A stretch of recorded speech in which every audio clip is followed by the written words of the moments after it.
Continuamos con la segunda presentación que va a realizar Mariana Pavón. Mariana Pavón pertenece al Departamento de Patologías de Intemac y esta segunda charla tiene por título Evolución de la normativa del hormigón armado, el cemento y acero.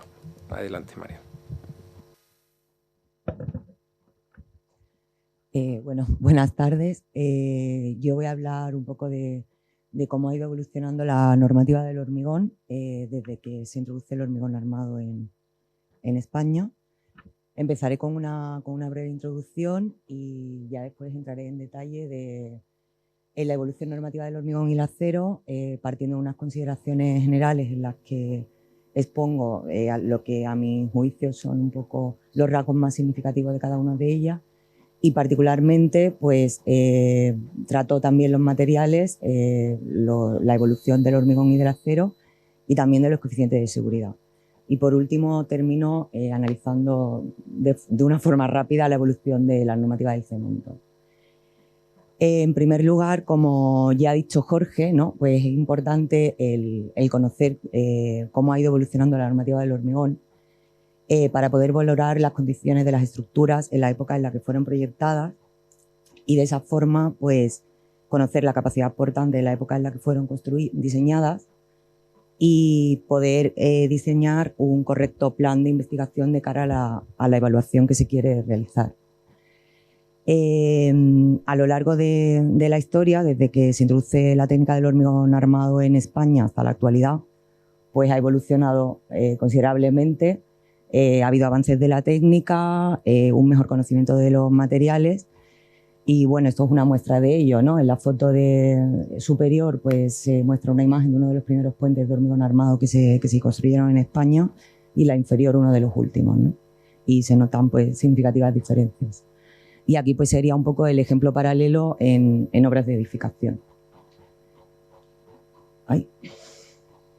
En cuanto a la introducción del hormigón armado en España, tuvieron un papel fundamental las patentes, especialmente las francesas y en particular la de Nevic, que introdujo en España José Eugenio Rivera y tuvo una gran repercusión y eso facilitó su introducción en España, ¿no? Ahí se muestra algunas de las imágenes de las patentes de la época, de finales del siglo XIX, y un recorte de prensa, ¿no? de la publicidad que se hacía de esas patentes en la época.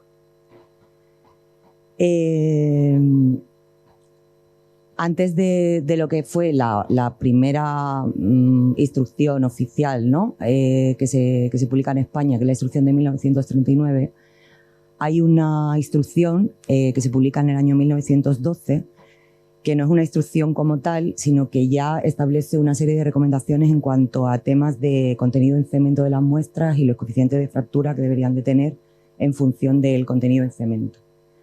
Hasta el año 1939 pues no se publica la primera normativa de obligado cumplimiento de hormigón armado y ahí está pues las diferentes publicaciones que ha habido a lo largo de la historia hasta la EH 08, que es la que está vigente en la actualidad. En este gráfico también se remarcan aquellas normativas en las que ha habido algún cambio en los procedimientos de cálculo de las estructuras. Y también me ha parecido interesante incluir la de 1961, que sin ser de obligado cumplimiento, pues fue un poco el modelo a seguir o el precedente de la publicada en 1968 y de hecho comparten muchas cosas, ¿no? Ya pasando a destacar lo más importante que para mí señala cada instrucción, la de 1939, que como he dicho antes es la primera instrucción que se publica en España y por tanto supone la regulación del uso del hormigón armado como tal.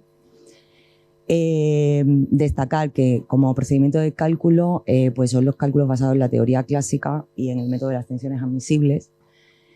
Supone un comportamiento lineal del material y el material trabaja siempre en el régimen elástico.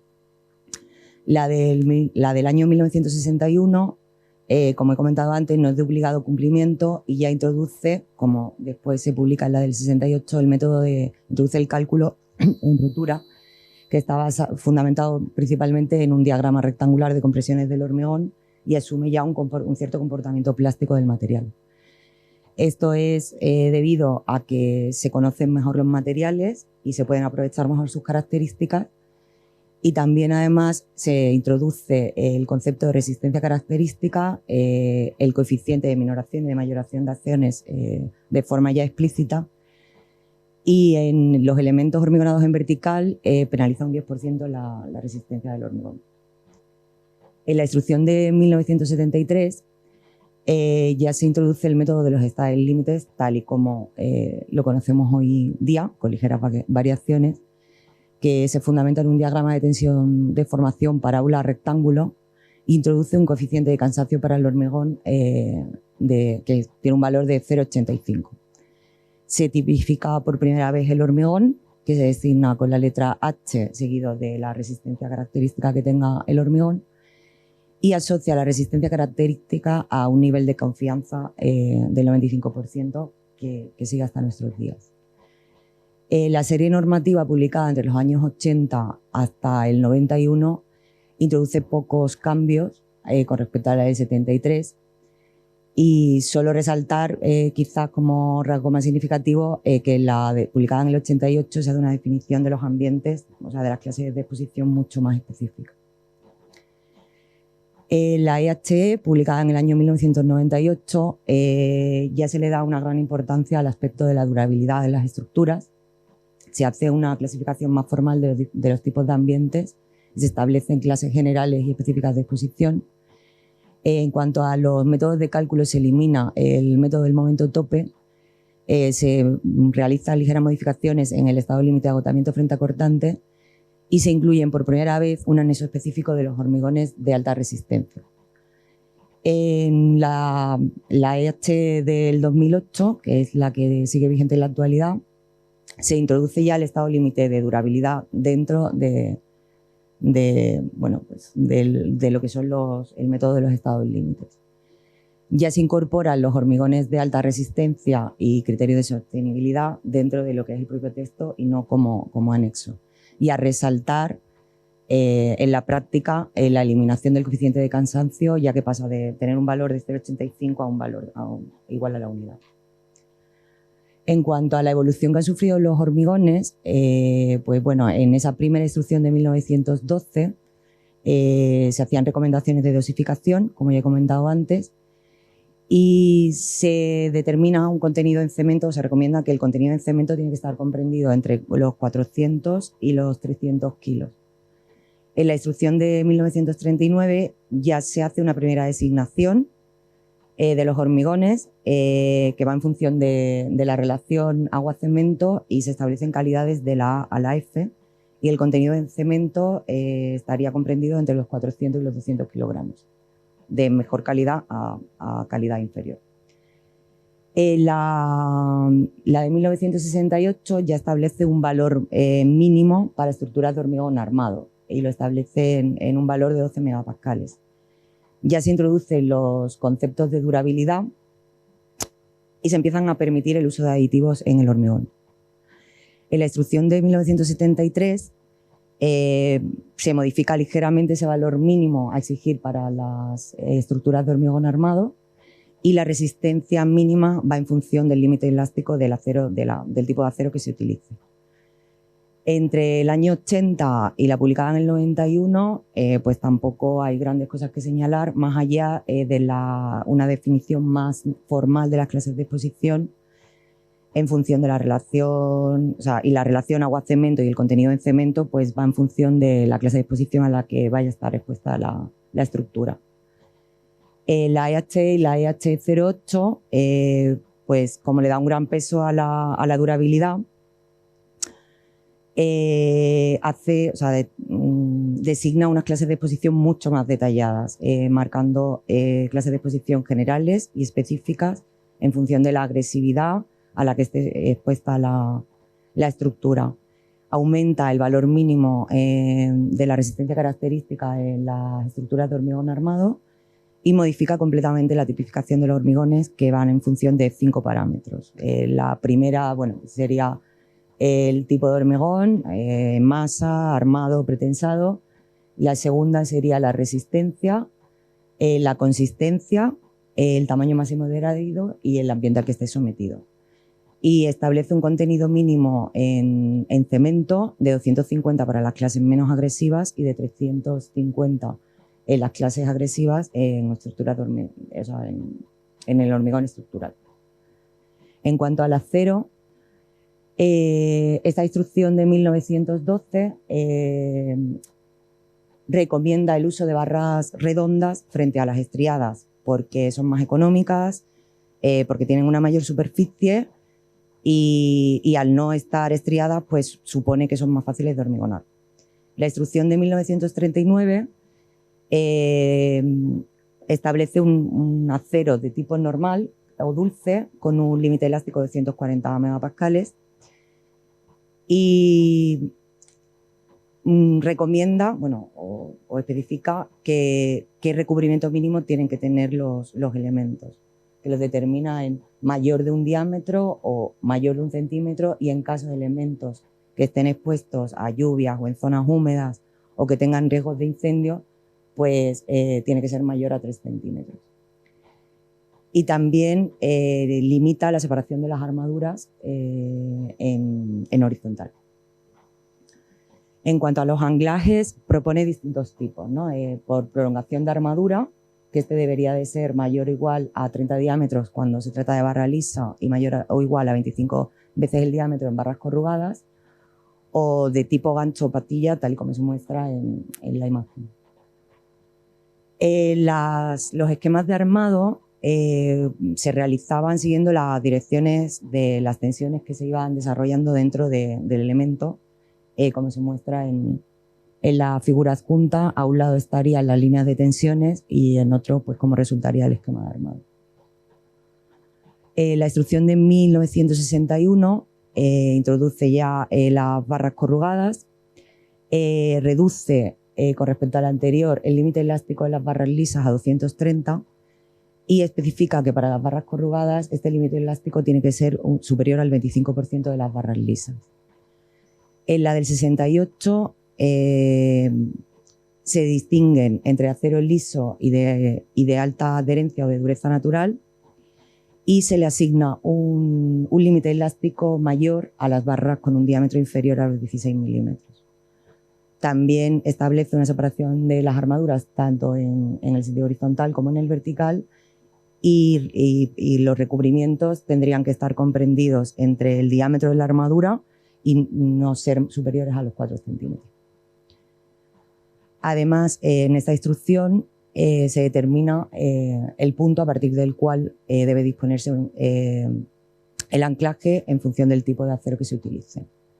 En la EH73 solo permite el uso del acero liso con límites, o sea, de esa tipología, el AE22L, que tiene un límite elástico superior a los 220 megapascales, y designa una serie de tipologías de aceros que se pueden utilizar. También perdón, los anclajes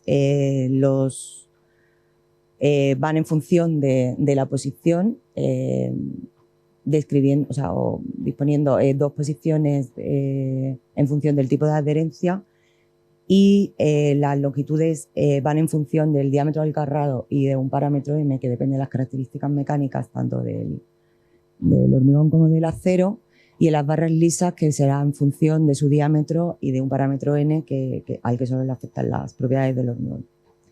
En la tabla que se muestra a la derecha, pues son los códigos que se utilizaban para o sea, bueno, la marca del fabricante y el tipo de acero que se estaba utilizando.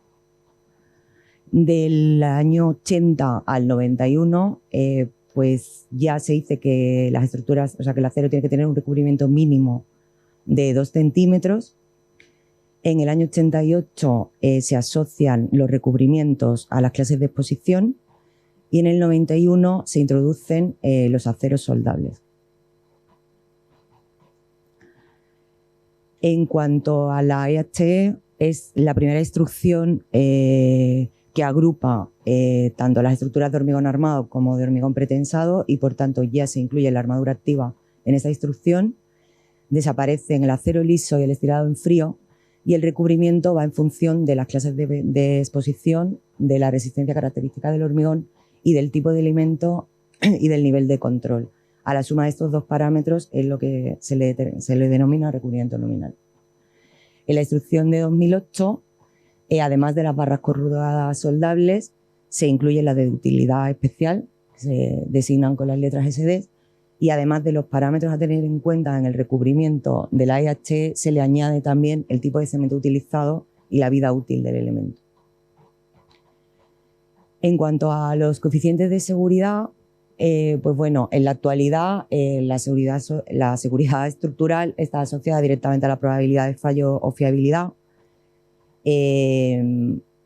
Para garantizar esa seguridad estructural, pues hacemos uso de los métodos de los estados límites que actualmente conocemos, el estado límite último, el estado límite de servicio y el de durabilidad, pero bueno, no siempre fue así. Aquí se muestra un poco cómo han ido evolucionando los coeficientes parciales de seguridad de los materiales, que bueno, prácticamente desde la instrucción de 1968 se mantienen como han llegado a hoy día. A destacar de las instrucciones, que en la instrucción de 1939 las estructuras se calculaban para la aptitud al servicio, pero bueno, dado que se suponía un comportamiento elástico del material y que se utilizaban unos coeficientes de minoración de materiales bastante elevados, pues aseguraban de esta forma la seguridad frente a rotura. En el 68, pues con el método de cálculo en rotura, el mejor conocimiento de los materiales, pues se consigue un mayor aprovechamiento de las características resistentes, y además de los coeficientes de minoración de los materiales, pues también se introducen los coeficientes de mayor de las acciones. Y en la del año 73, con el método de los estados límites, pues se diferencian entre el estado límite último y el estado límite de servicio, y se diferencian los coeficientes a utilizar en cada uno de ellos. En cuanto a la evolución normativa del cemento, pues bueno, hasta los años 60 no se empiezan a sacar reglamentos y decretos y normativas, ¿no? Ahí hay un poco, se muestra la evolución. Y a destacar que sea importante de cara a la evaluación de estructuras, pues bueno, a principios del siglo XX los hormigones tenían un mayor contenido de cemento, pero tenían unas resistencias más bajas, porque los procesos de producción pues no estaban tan avanzados, y la finura del molido pues no era lo suficientemente fina y no se conseguían optimizar el material lo suficiente. En la década de los 60, con esa mejora de los procesos de producción, se consiguen con menores contenidos de cemento unas mejores resistencias. En el año 1975 aproximadamente, con la crisis energética, pues aumenta mucho el precio de la energía, entonces surge la necesidad de consumir menos energía para producir el hormigón. Entonces se empiezan a incorporar adiciones, aunque no resistentes, a las mezclas. Entonces se obtienen hormigones que al final pues tienen bajas de resistencia. En la década de los 80 y los 90 hay un desarrollo de los aditivos, se empiezan a introducir el uso de los aditivos activos, hay una mayor demanda una demanda de mayores prestaciones en los hormigones, y esto se consigue con una mayor finura de molido que tiene, por un lado, produce un endurecimiento más rápido, pero a largo plazo produce una retracción con las consecuentes pues, fisuras y demás que le suelen pasar a las estructuras. Y del año 2000 a la actualidad, pues se quieren estructuras que sean durables y resistentes, y bueno, pues con las mejoras en el uso de los diferentes aditivos, pues se han llegado a conseguir hormigones más compactos, menos porosos, y por lo tanto más durables. Y, bueno, se siguen investigando en estas técnicas para que... y nada más. Muchas gracias, Mariana.